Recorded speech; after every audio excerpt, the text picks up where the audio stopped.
Hey everybody, welcome back. My name is Nikki Buchanan and I am the owner of Soul Things Botanica, and you are listening to the How to Be Magical podcast.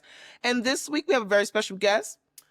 This week's episode is called The Spiritual Art of Tea, and we are speaking with the creator of the Grandma Baby Black Gold Lenormand deck, as well as the 52 Blues Oracle deck. And today we have a very special guest, T. Welcome, T. Hi, I'm T, and I am the owner, creator, Grandma Baby Apothecary, with my sibling who's not here right now, but Ian. So it's Ian and T, and yeah, it's nice to be here. Thank you for inviting me. Thank you so much for coming. And we are big fans of your decks here at the podcast. I actually have the Black Gold Lenormand on my altar for one very specific spirit. I only pull cards with her for her on that table. That is her deck. She has claimed it as her own. I don't even get a chance to enjoy that deck as much as she does. So I appreciate you for creating such a beautiful piece of work that speaks to not just my ancestors, but many of our listeners' ancestors. And I would just love to just talk. We're going to have a great time in this hour just talking to you about your creative process, about your spiritual journey. I'm pretty sure, I mean, we have a lot of fans. Like when I've been promoting this season, and a lot of people have been like, oh my God, we love tea. I'm tapping in. I said, okay, well, wait, calm down. Okay. I'm going to ask as many questions as she will allow us to ask, within reason. You don't got to tell us all your business, but the people are genuinely interested in your work and your craftsmanship and your spiritual eye. And I think that it's really important. Today, we're going to find out about the artist behind the art. But first things first, how did you first become involved in Hoodoo, and how does it inform your creative work? Right, yeah. So I was raised in the church and always, you know, was accustomed to kind of like a spiritual ceremony and spiritual community, and left the church and found myself sort of wandering, I guess, in a world where I definitely needed that. I still needed that spiritual support and spiritual backbone. And fortunately, it was a lot of chaos and a lot of trauma that kind of like cracked me open to the point where my spirits really could get to me, and where I felt the need to actually call out to them, and they responded. And I called out to, like mothering spirits. My paternal grandmother responded, her spirit. And yeah, that informs my creative work because I think similarly, a lot of people are out here seeking. A lot of people may be unconsciously seeking, some are consciously seeking, but are seeking that loving, nurturing force out in the world, that black spiritual force that holds and cares for us and sees us in all of our blackness, and sees us as baby, as child, as loving child. So that's generally the thread, the story that runs through the work that I create. Yeah, the spirits of, I love the way that Alice Walker, I believe, in her poem about the grandmothers, talks about, we need to call on the grandmothers and those with grandmother spirits. And that just feels like the home. And of course, Toni Morrison's Grandma Baby Suggs. That feels like the spiritual kind of like tone, story, shape, feeling that I call forth in this work. Oh, that's beautiful. Yes, I think that it is very interesting because I feel like a lot of us have our first experiences with that grandmother energy is like, I feel like that grandmothering energy is something that a lot of us have. Like a lot of us were raised with that. Like whether you had one grandmother or both of your grandmothers, there was that elder maternal presence that made you feel seen, made you feel loved. And sometimes that is a lot of our first ancestors, right? Like those are like some of the people that we first experienced in that transition. And when we are working with spirits, it can feel like, I just wish I could, like a lot of people, like I remember being very small and being like, just the thought of losing my grandmother was enough to have me in tears. And I'm like, this woman is far off from passing, but I was very young, remembering like, I don't want to lose my nana, and just being like so like already emotionally and spiritually tethered to this person, and how much of how I understand spirits comes from my grandmother, and like understanding like the practical things that she did, and like understanding now, like I can conceptualize, okay, who and why would these people show up, because we've experienced that grandmotherly maternal energy at first. There are people out there for multitude of reasons now who are reaching back, trying to get their roots in Hoodoo, trying to figure out, is this something that my family practiced? how, I want to practice something, I'm feeling called, I don't know where to start, how would you recommend someone who is very new, very green to the hoodoo practice, to begin and approaching hoodoo respectfully, to begin their journey? Yeah. I understand that it's like really difficult for a lot of folks to start with the members of family who are still alive because there's all kinds of like, estrangement, there's all kinds of like dysfunction in the family that make it really hard. I guess I was fortunate that I heard like all the tea about my family like while many of my elders were still alive, and also from like my parents, definitely on my maternal side, which my maternal granny is another ancestor that I work with. But I would say start there and start with the stories. There's something about hoodoo, and there's something about the spiritual technology of Black storytelling and family storytelling that just kind of like kicks it off, like sparks off the process of hoodoo. And so if you can start there, if you can't start there, then I would say, set up an altar, and also maybe look to, while we still can, look to the slave narratives in the Library of Congress, where we have all these people who recorded their experiences that aren't simply about just like flat out slavery. They're survival stories, and hoodoo at its core is about these stories of survival that we pass down so that we don't have to repeat history. We can build on literally the experiences, the strength, the hope, the dreams, and the technologies of our ancestors. So there's the archives, or there's the living libraries in your family line. I would suggest people check out both of those things. I love that you brought up the National Archives, the library, like the Library of Congress, because I don't think enough people utilize that resource as like a lot of people. One, they don't know that it exists, and two, they don't realize like how much of our history is there and how much of our stories are there. And there is something to be said about reading up about our collective ancestors. Like you said, there's a lot of people who don't have access to their own lineage, and that is either people move, whether that's the Great Migration, whether that's people changing their names for safety reasons, whether that's people, escaping trauma, for what a multitude of reasons. A lot of people will not have access to their direct line, or even elders that are willing to talk about it. But to just even go back and read some of those narratives and some of those stories, you can kind of imagine like, okay, this, like you said, this was something that we reverse engineered out of a necessity of a very common, something that we consider to be commonplace back in our original places, but now have realized, oh no, we need this here. Like, we need this. Like, this, maybe before I wasn't taking it seriously back home, but right now, I really need to take this serious, because we are facing very serious dangers. And I think that in going back to those archives and going back to our living elders and those living libraries, a lot of people can kind of decolonize their minds in terms of how they perceive hoodoo, because there are a lot of misconceptions about the practice. And I think that maybe in going back, that we can, people can allow themselves to kind of unlearn some of those preconceived notions that they may have, or even like some misinformed takes that they may have on some of our spiritual practices that our ancestors practice. What is one common misconception about hoodoo that you like to clarify?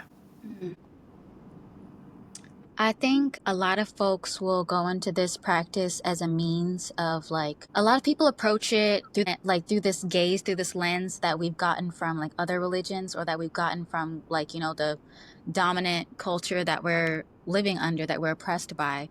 That hoodoo is a means of like controlling and like commodifying and like getting power, basically.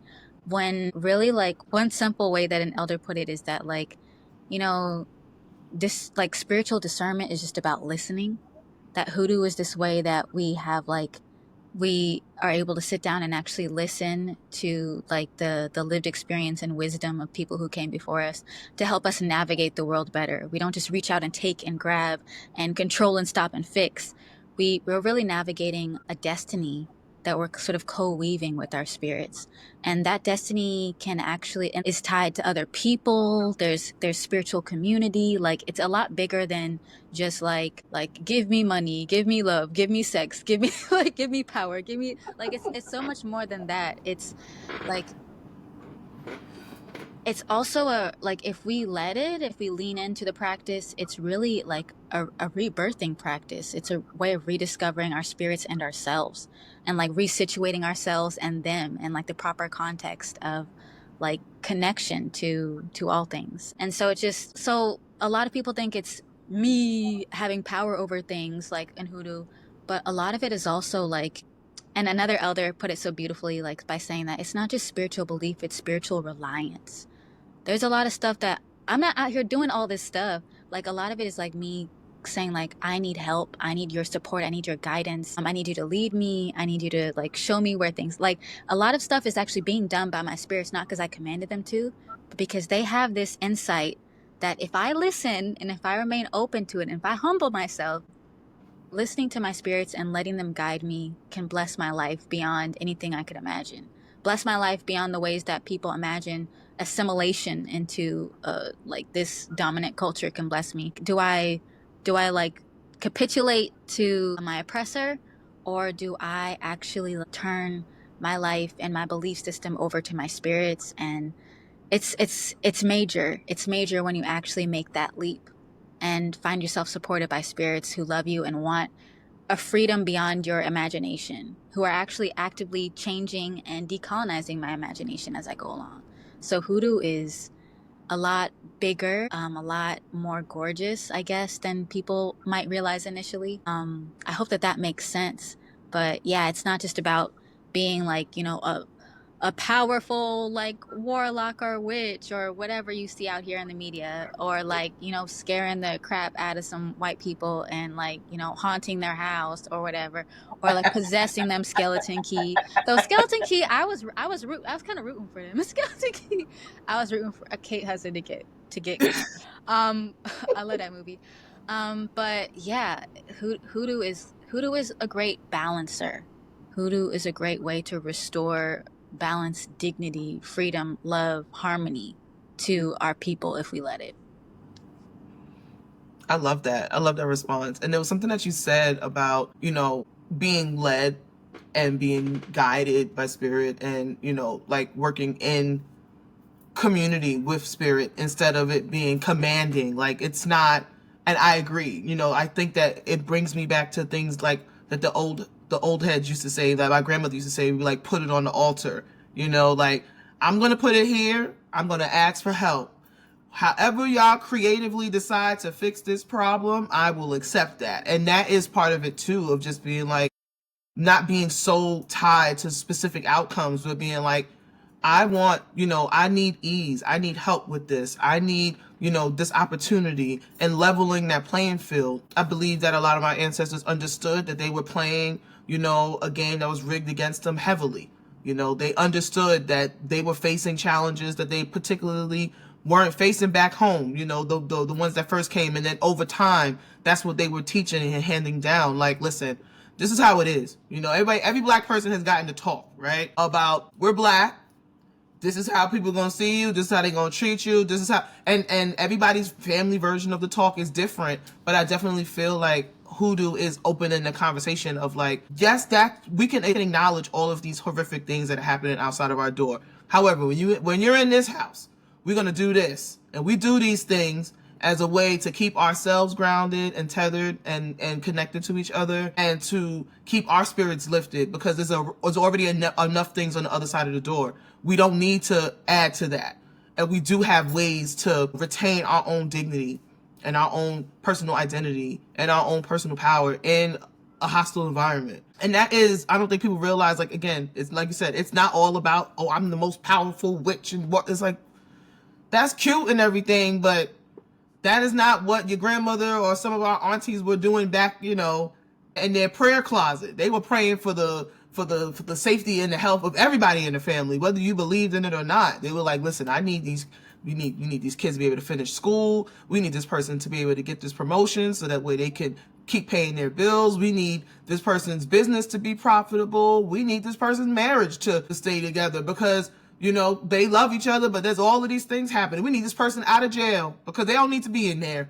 Like, we need this person's health to be on the up and up, because we know that they're fighting. And, you know, in the meantime, we're going to nourish their body, but at the same time, we're going to pray for their spirit. And like all of these things, are are what contribute. And I think that personally, I think the reason why a lot of people feel so confused about hoodoo is because they don't recognize how much of our culture is like how much hoodoo is already integrated into our culture, that we kind of just, don't really take it, we take it for granted in a lot of ways. Like we just think, oh, that's just something that my grandmother did, not realizing like, oh, no, that's not just something that grandma did. Like that's a very specific something that your grandmother did, and maybe she didn't have a name for it or she didn't call it anything outwardly, but she knew that she was doing something with a purpose. You just, some of the best work is done in plain sight, that no one could recognize and that people could just think are just mundane, everyday things. Which leads me to my next question about what inspired you to create your Black Lenormand deck. Yeah, I was getting started in tarot and knew a few folks who were actually really gifted at tarot reading. Like one of the folks I knew was Lolu of Akamara Tarot. Like seeing somebody so gifted at tarot, and it wasn't clicking for me like that. Even though I have that deck and it's gorgeous, I just like I needed make it simple, like make it big, like 36 cards, okay, and literally like pictures of black people, like just literally like it's a picture book. Like I was like I just need like a short picture book for me to use as a language to talk to my spirits. And yeah, there was something about also just like incorporating the imagery of playing cards as well. And the traditional Lenormand deck was like feeling kind of like it wasn't clicking for me, and this idea, and I knew that I can get like really like romance crazy, and like this the whole idea of there being like a man and a woman card is like, and like love readings and all this stuff. I was like, actually my life is like low-key in a shambles. I need something that's actually like, I need something bigger than just like romantic love isn't the epitome of like a love connection for me, and it isn't like the zenith of my life. Like so I changed those cards to, like the ancestor and you, the inquirer. So it's really about this relationship between our Black ancestral spirits and us. And those are the people I was talking to anyway. And like that opened me, and hopefully whoever uses it, up to a variety of experiences of love beyond this like cis heterosexual like kind of idea, which definitely feels heavily influenced by the society that we're living inside. But yeah, talking to Black spirits, I was like, how do I make that more accessible to me? I'm a visual person. Here are literal photographs of Black people, like just like surrounded by like beautiful gold. And yeah, that's how it was born. Just the simplest, most basic way for me to be able to be in communication with my spirits. And it was just supposed to be a deck for me. But I don't know. I saw what Lolu did with Akamara Tarot, like launching the Kickstarter, and I saw what Courtney had done before that, and I was like, this might be the simplest way to get this made. Because going to the copy center and just going at cutting out little pictures of cards for myself wasn't cutting it. Like once you hold some of these like OG like Black tarot decks in your hands, like and see like the quality and the craftsmanship, I was like, I want my shit to look good. So that was the route I took, and it became Grandma Baby Apothecary and these Grandma Baby Black and Gold Lenormand decks. And where did you get the pictures for that you used for your first edition of the deck? Yeah, so those definitely came from the Library of Congress and the archives because, I mean, one thing that bothers me about this AI conversation is like, oh, it's free, it's easy, da da, any way to do it. Anybody can go into these archives. These are images that anybody can use, anybody can access. If you got an internet connection, which you're probably using to use AI anyway, you can find these old photographs that are gorgeous and they're real people. I don't like people making up images of the ancestors. I don't like people making fake ancestors or That's what talking to fake ancestors. Like we have this spiritual resource and we have like this archival you're not resource. talking to fake No, ancestors. people are talking to fake ancestors out here. It's really wild. So I'm just like what is that accomplishing? What is that achieving? And like, like it's just like our things are here. Our spirits are here. Our stories are here. Like these things are here for us. Like one thing that just like breaks my heart is when people think that like ironically earlier in the Black Panther, like I guess promotional whatever era, Michael B. Jordan was talking about like, oh, I'm glad that we can make movies like this, something along those lines. I'm glad we can make movies like this because Black people need our own like, like spiritual mythology and stuff. And it's like, but we I do have. remember when he said that, and I Yeah, was like, And I'm like, that's Why such would he say that? like, I think I was very outwardly outspoken about that. I was like, yeah, wait a cotton picking minute. Okay, hold on. What are you talking about? Like, and I'm like, that's why I was like, we need to open up the schools. We need to open up the schools. George Bush, you will pay for your crimes because what? Why would you say that? And I was like, I had a very visceral reaction to that because I was like, did he don't know about Brer Rabbit and Nazi Spider and what Tar Baby stuff? Like he don't know about any. Oh gosh, the people who could fly. I don't know. Like we had like so many stories. So yes, we do have a lot of things here, and yeah, I mean, I guess we can both admit that without sounding like conspiracy theorists in any form, that there is a lot that is done to suppress Black American history, like in the breadth of Black American history, and just like I said before, there are a lot of things that our grandmothers and aunts and mothers did that would be considered hoodoo, but they didn't call it that. It's the same way how a lot of stuff that people think is just, oh, it's just American culture. It's like, no, that's a Black American invention. That is not something that some European colonizers brought over here. That wasn't even something that the indigenous people here were already doing. Like we did bring something, we did add something here. And I think that the erasure of Black American culture, that's the result of the erasure of Black American culture. People saying, well, we don't have any mythologies, we don't got nothing. And you're like, I beg your finest pardon. no. Finest pardon, please. So that being said, how would you say your personal heritage and your cultural background influenced your artwork and influenced your decks? Yeah. Well, I think that like I'm really lucky that I grew up with an uncle who was already the family like archivist and already like he designed graphics for the family tree. And right before this, I was actually revisiting both of my grandparents are actually their stories and their photographs and their interviews are actually um, a part of the programming for one of their local colleges. Like their Black history has been recorded talking about everything from like the lounge that they ran with live music and fried chicken to the beauty business that my grandmother ran to raising all their wild kids. And so like I have all these photographs and I have all this documentation for my family. And then when I looked at the archives, I was like, a lot of these photographs, a lot of these stories bear similarity. And there was just this like immediate just being able to like see the way my family is positioned in like this larger Black American story. I was just like it's so easy to then like have people access that through the photographs and the cards. People send me photographs of their family that literally look like the cards. There are photographs from my family that look like the photographs in the cards. Like this Black experience that we share, like it's just so deeply like personal for all of us that these images conjure like actual like gorgeous like memories and feelings and like connection to spirit in all of us. And so that definitely influences the work because the work is meant to like touch as many of us and like connect to as many of our stories as possible so that when people see a card that's about fish and it's a picture of a grandmother holding a baby, like we know what that story is. And it's like we have these cultural associations, these spiritual associations, these personal associations. Like it makes it so that the work can feel like ours, can feel like family, can feel like home, can feel like culture, can feel like hoodoo. So even though my personal heritage is like definitely like there's mine, like it feels like Black like hoodoo belongs to all of us. And so it ties us all together. Yeah. All of us Black American people, just to be Yes, clear. Because yeah. yeah. Just to be clear, all right, hoodoo is a Black American tradition.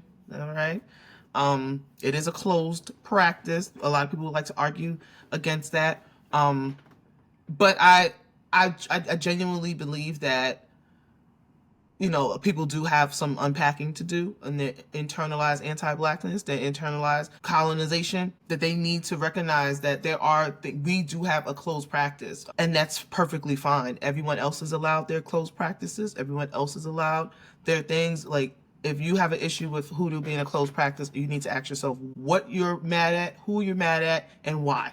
and you need to deal with that on your own time, preferably with a trained therapist or counselor of some sort that can help you navigate those feelings in that process. Not an AI therapist. Not an AI therapist. Not an AI therapist, an actual person, okay? An actual person, a real person, not Chat GBT, all right? So, how do you see divination tools, such as your Lenormand deck, your Oracle deck? How do you see your divination tools as serving as bridges to the past? Yeah, not a crow outside my window. But yeah, I see them as a bridge to the past, my divination tools, because, yeah, like, I think it was Octavia Butler who, when questioned about how her work seemed so prophetic and seemed to like have this like really terrifying but like honest like depiction of future events, Octavia Butler was like I study the past, like I study history, like history is a tool, like history is right there, like it's not like I'm not like reaching into like this like like future space, like it's like there's something about the way that Black folks relate to the future that other people blatantly refuse to, where like our divination tools like have the power to reach back and forward at the same time. There's something also about Black spiritual time, the way that our divination tools, yeah, like watching, for instance, Black astrologers talk about like we've seen the heavens like make these arrangements before, and this is what happened then, and let that inform how we move forward now.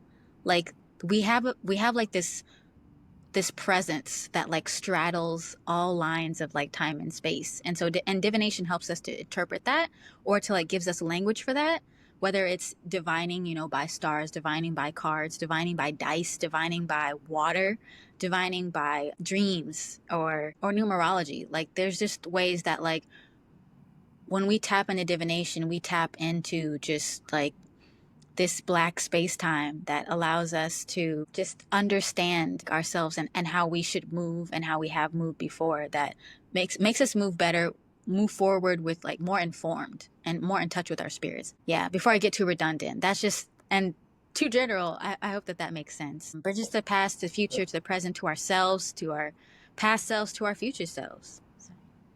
No, that I love that you referenced the Black astrologers, because that's one of the things that I do enjoy about astrology, of like astrology, looking at astrology as like a time measurement and connecting historical events and being like, okay, this happened, and now, you know, these are the same transits that's going on right now, and then that gives you, the reader, a chance to be like, huh, well, look at what's happening in the news right now, and this seems pretty similar, you know, so maybe I should avoid these places, or maybe I should start this new idea, or maybe, you know, and it's getting, and we work in concert with the heavens instead of, again, trying to control every outcome.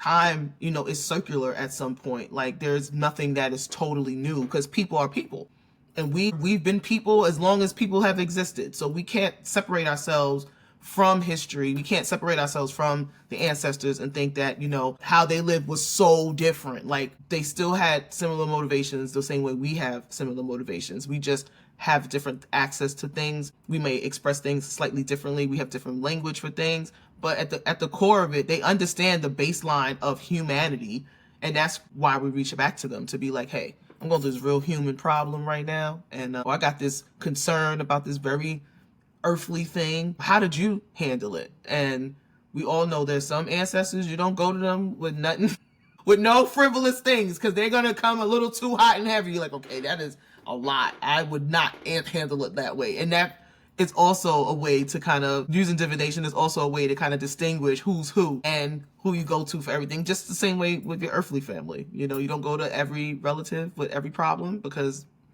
some people just not for that. And some, when you want to have a good time, there's definitely some people that you're going to reach out and touch and be like, I want to have a good time. And they're going to show you a good time. Now, we talked about your Black Gold Lenormand deck. You also have the 52 Blues Oracle deck, which I think is so gorgeous. I obviously love blue. I love our ancestral connection to the color blue. What was your inspiration behind the 52 Blues? And how does it connect to your original deck, the Black Gold Lenormand? Yeah. It's funny that the inspiration for the 52 Blues feels like so far away from like what I actually wound up with, but it was just this portrait of this Black man and this news cap who was just sitting on a stool, looking like he was about to just like tell the wildest story he'd ever tell. And I knew that I wanted to, keep working with playing card symbology. Um, but also like there were two other black tool creators. What is it? The Hurricane Mystic, who came out with the at the same time that I did Black Gold Lenormand. They did When Life Gives You Mangoes, Lenormand deck. And then of course there's the Chalks of Kikongo deck. That's gorgeous. And they're both round decks. So I was like, okay, like round decks. That's also the amazing thing about black folks, because like what? Like there is a history of round playing card decks, but like of course black folks will pull that one out the cut and like bring that back and make it better than it's ever been done before. So I was like, okay, I see y'all. Like yes, let me do this. So then like what came to me as I was building this deck, the story sort of starts to tell itself faintly and then it gets louder as you sort of get further in the process. It was the blue and like how deep the blue goes through our story. And that's something that like I don't even think I can yet even like conceive of, because I'm still getting to know this deck. I'm still getting to know it as I use it. And yeah, how it connects to the old work. There are old images from Black Gold Lenormand that have been like brought into this deck and repurposed into this deck. Each deck kind of like gives birth to, or like part of it follows the next deck, kind of like a line, kind of like a black lineage, like a legacy. So there are similar images, but this is definitely something unto itself. And what I've realized the more I've worked with it, what's funny is one of the cards that you first pointed out when this deck was getting its release is the card of like a mother, like doctor, a two-headed doctor named Mom Duck, who is like one of the grandmothers that we're talking about. And now that card is following me and she's the loudest in the deck. And now this deck and her card is specifically coming up a lot. Lets me know that those are the spirits who I'm talking to with this deck. It's the grandmothers, it's the birth workers, it's the conjure doctors who are these like who are in these matriarchs. And so and then I watched the movie Sinners and I realized like, yes, like Annie, there you are, like situated as like this like head hoodoo conjurer, like really that's like the thread that runs through this cultural moment and like this story. And like and just I'm just like that's what the 52 blues, that's sort of like the like spirit behind it, this grandmother, which isn't just somebody who has like like actual children, but somebody who like brings children into the world and somebody who passes on the stories and the work and the magic and the knowledge.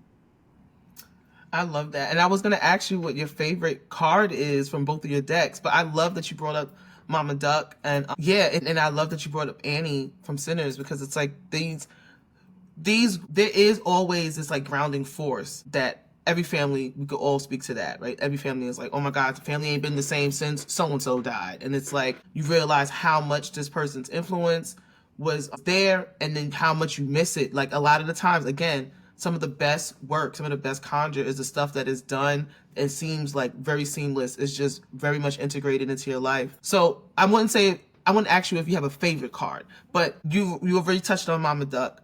Are there any other cards that specifically have been speaking to you lately?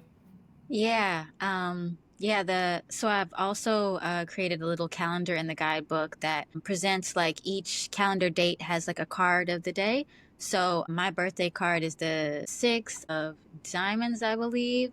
And that card is my favorite because it's my birthday card. And that card is about the like what it takes for black folks to survive whole in this world. In a world that's full of traps that catch us and take little pieces of us away bit by bit in order to survive. So like what helps us survive whole?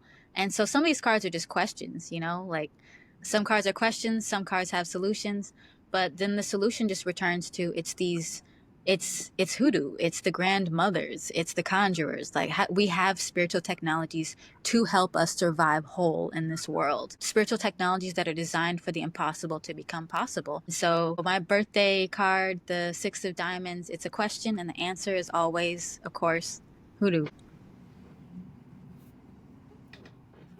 I love that. I love the calendar.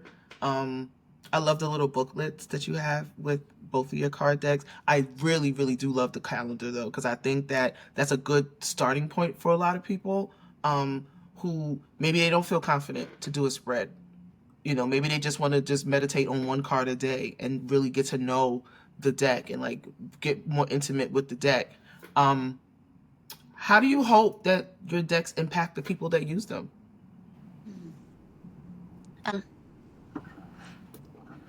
I hope that in time these cards will give people kind of like I mean, originally my dream wasn't to create a deck, it was to create a space. It was to create like maybe kind of like a temple or an installation or a gallery space where Black people can sit with these images and references to our ancestry, to our stories, and they could just really get close to one another and close to their spirits and close to themselves.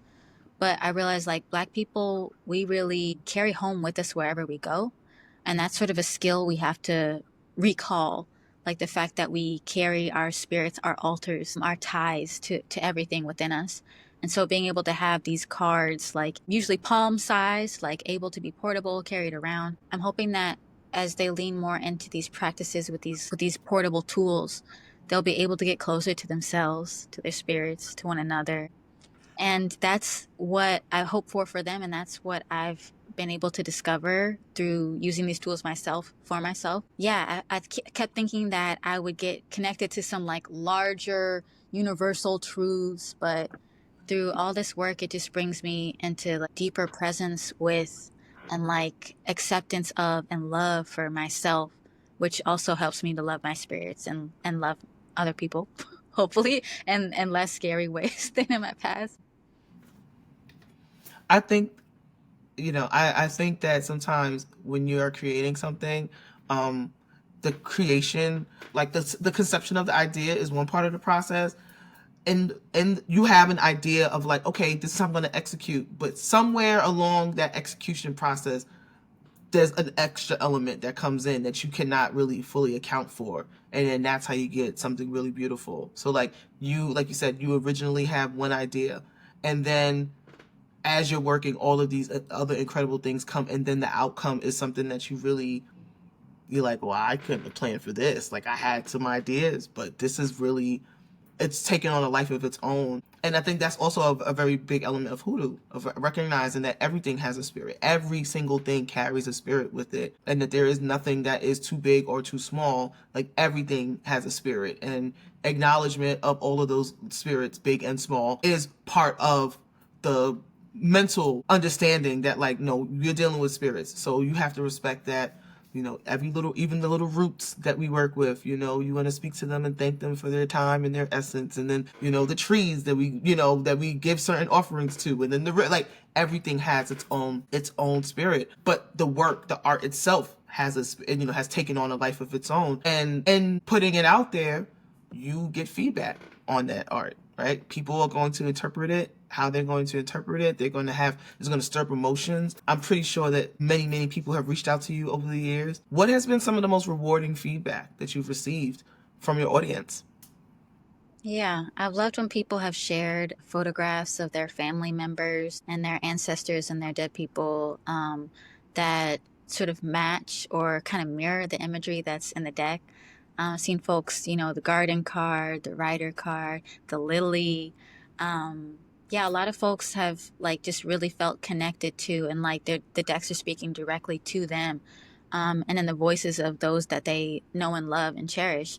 And then yeah, and then people who feel connected to the work will also, you know, book a divination. And then I've been getting more and more older people, and like the camera will come on and they'll be like, "That's a baby, like you're a baby," but they'll be like, "But you're a baby, like who's like wise beyond your years," and like that's like I don't know. I think every grandma's baby loves being told that like, you know, they're wise beyond their years or called baby by an elder. So, yeah, the most rewarding thing is just like folks saying like this deck spoke to me, it called to me, and people saying like, you know, like you know some things. You know some things for a baby. So, I love that. I love that because one, yes, I definitely, if an older Black woman calls me baby, I don't care what happened to me that day. That is like the highlight of my day. Like, Oh, don't worry about it, baby. Oh, you looking good, baby. Have a good day. I'm like, thank you, Auntie. I'm so happy. Like, it just does something to me. Like, and I love that some of the elders are trusting you to read for them and give them advice. But I think that, again, if we really truly think about what hoodoo is and the origins of what it comes from, and understanding that, like that whole thing, that whole saying that we say, oh, the grandma's the baby, like that's real, of us being like, we understand reincarnation. We understand that certain spirits and family members stay, and they want to stay in this family, and they're going to come back as many times as they want. I've gotten told many times, like, girl, you just like your grandfather. And I've never met this man. He died before I was born, and he is around a lot, apparently. He comes up a lot. But a lot, my mom and her sisters, and even my grandmother would be like, oh, you sound like my husband. You sound like my father. And I'm just like, I don't know. I can't say, I can't vouch for it either way, if you say so. So I think that that's probably what a lot of the elders are coming and realizing is like, like they always say, out of the mouth of babes, of like, there will be something poignant that a child says that you're like, you couldn't have possibly known that because you ain't even been here that long. So I'm going to trust that what you just said is valid, because clearly it's not just you here, and like clearly you're the mouthpiece and you're the vessel and you're the messenger right now. And I'm going to listen to you, but I do know that sometimes, again, that's the elders having to unlearn some of that colonialist conditioning, right? Because historically, we have always honored the children, the babies, and respected them as their own people. And whiteness and colonialism does not respect their children. They don't respect nobody, really. They don't respect their children, they don't respect their women, they don't respect their elderly, they don't respect the plant. Nobody gets respected in that system. No respect at all. So I think that's also part of the elders decolonizing in that way too, of being like, I trust you, I'm going to come to you, your work is speaking to me, you're going to you're giving me a message that I clearly needed to hear. I can receive this message from you. There's no hierarchy right now. We're just with spirit. And I think that's really, really beautiful. Like I said, we have a lot of listeners that truly love your work. I'm going to speak for myself. I adore your work. I think you are very brilliant and very poignant. And when we think about visual art and incorporating our spiritual elements and our spiritual practices, I think you do it in a way that is so seamless and feels very familiar, but also I still see it as like a high art. Like, I feel like you still, there's a lot of technicality in your art. And so to the people that are listening, the first time that we met in person, I came to a show that you did. You did an art installation. And I mean, it was just nice to be able to see it in person, because I've obviously have been following you for years, and I've got to, experience your art in that way. But to physically see it was like, oh my gosh, And did you go to school for art? Yeah. I actually went to school to paint and wound up majoring in, I guess, finally installation and like sculptural work, and so that just encompassed like all kinds of mediums, and so I kind of jumped from medium to medium. I think that's a beautiful way for you to express yourself. I love that it has manifested into these beautiful card decks. Before we go, I just want to play a quick word association game. Okay, so I'm going to say a word, and you're going to tell me the first thing that comes to mind. Okay, hold on 1 second. Okay, so the first word is roots.